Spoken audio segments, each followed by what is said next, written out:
Hundreds of climbers hoping to make it to the summit of the world's tallest mountain were forced to queue for hours in freezing temperatures at high altitude this week as congestion built up on Mount Everest. The delays have been linked to the deaths of at least 3 people on the mountain, according to local media. An American man and an Indian man and a woman all died as they descended, various sources said.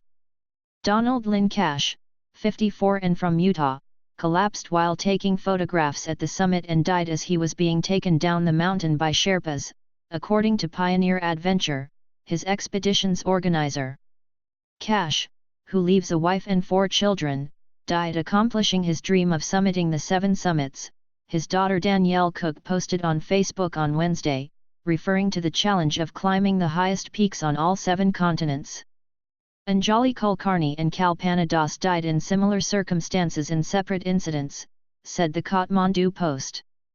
The paper reported on Thursday that the deaths of all 3 had been linked to the lengthy queues above 8,000 meters, 26,200 feet, known as the death zone. A spell of good weather prompted many of those granted permission to climb this year to go for the summit at the same time, it said. It noted previous warnings about a rush to the top if lengthy periods of poor weather were punctuated with good days.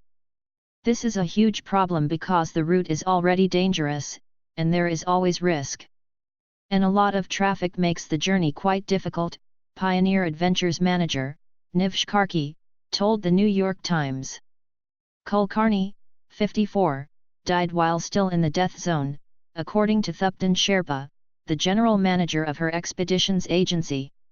He told the Kathmandu Post she died of exhaustion after she and her husband were forced to wait for hours to reach the summit. The Himalayan Times quoted a local government official, Meera Acharya, as saying Das, who also reached the summit, had died while descending the mountain.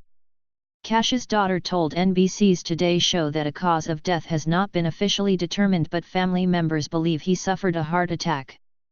Before he headed for the summit, Cash texted his son Tanner to say that he felt so blessed to be on the mountain that I read about for the last 40 years. Cash said on his LinkedIn page that he left his job as a sales executive to try to join the so-called 7 Summits club of people who have climbed the highest mountains on each continent. In January, he wrote, he climbed Mount Vinson Massif, Antarctica's tallest peak. Friend and former colleague Josh Ray said Cash was larger than life, everyone loved him, and he always left you with a smile. An Irish professor, Seamus Lawless, died on Everest last week after falling during his descent from the peak.